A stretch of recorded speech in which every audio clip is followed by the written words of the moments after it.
talking about Mikey Garcia, saying he feels more confident at 135. I'll link this article in the description as well. And, you know, a lot of people on the thread saying, oh, he's seen Progress fight. He's scared. No, he said this way before Regis Progress fought. He said this in the beginning of the week. And people want to try to make that. But this article is late. But I've been seeing it. I don't report everything that I first read. You know, contrary to what some people believe, I don't jump on every story. Sometimes I'll just let it marinate, wait, and get it in when I can get it in, where I feel like it should be fitting in my channel. But it's the Boxing Clinic and more. You know what it is. Your boy CJ Goodfella. We on the boxing grind, riding that wave. You know, I got a birthday dinner today, man. I'm waiting, you know, getting ready for that, waiting for that to start. So I'm squeezing some boxing videos in real quick.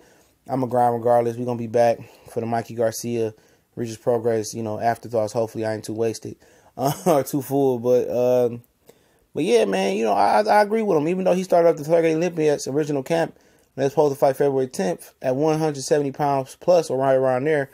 According to him, we talked about that a few weeks ago. I feel that Mikey, it's best to stay at 135. I remember he was gone for two years some change.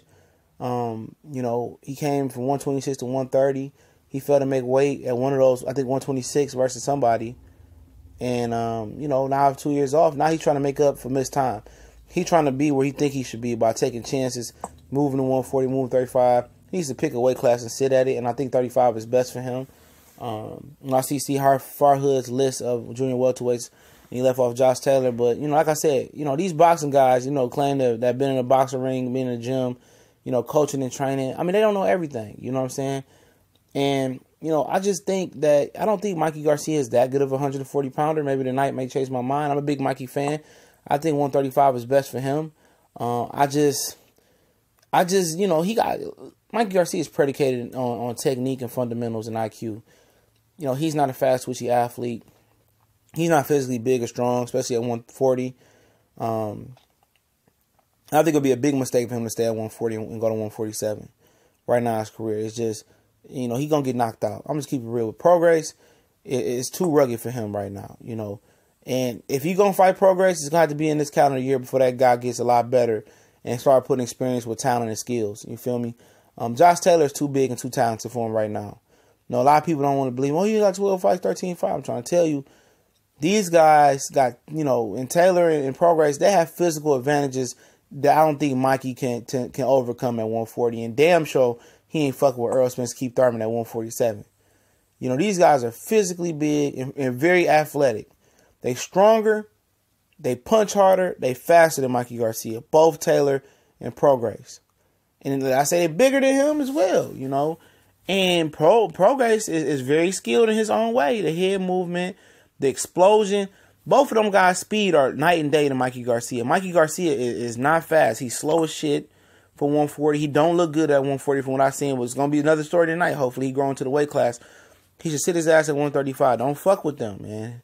Ramirez is another, you know, another dark horse, you know, who's fighting Amir Mine for the right to fight Regis Progress for the full 140... excuse me, for the full 140 pound junior welterweight title, that Terrence Crawford vacated. So I just think it's a bad situation at 140 for Mikey Garcia. That's why he chose Sergey Lipyets. You know, he did choose him. But, you know, maybe Rancis Bartholomew in the Relic fight, he can win that fight. And Terry Flanagan and Maurice Hooker. See, those 6 guys, I think, you know, with the winner of those 3 fights, he can beat those guys. But you start talking about Progress, you start talking about Taylor, I think he's just out of his league. Even though those guys have limited experience, I think the gap of power, speed, and then those guys have a lot of skill in their own side. It's too much for Mikey right now at 140. He has 147-pound ambitions, but he not even going to make it out of 140 pounds alive, you know, alive and unscathed. And if he makes it out alive, he's going to take a lot of beating and a lot of damage. He's best at 135. I mean, it's money there. It's bigger money there for him. It's better money with Lomachenko at this point, or Linares and Robert Richard Jr. He needs to stay at 135, let his body continue to mature, and move up gradually. I mean, I know you lost 2 years and some change in Mikey Garcia with the top rank bullshit, but in my opinion, for him, take your time. You know, the fight's gonna be there. You know, you trying to rush into an ass whooping. You know, versus Keith Thurman, Earl Spence, and Taylor and Progress. I mean, you rushing into, you know, it's just too much athletic ability gap right there. You can be good technique and you don't have enough power. He got a long way to go, man, to prove me. And I like Mikey, but I just think he's lacking in a lot of different departments to think he gonna rule over 140 with a savage like Progress and another savage like Taylor there that people sleeping on. I just think he should stay at 135. That's my opinion. A lot of people not gonna agree with me, but I just don't see it. But maybe tonight might change my mind. Because if he knocks out Lipinets, man, maybe, because Lipinets touched, maybe I change my mind. We gonna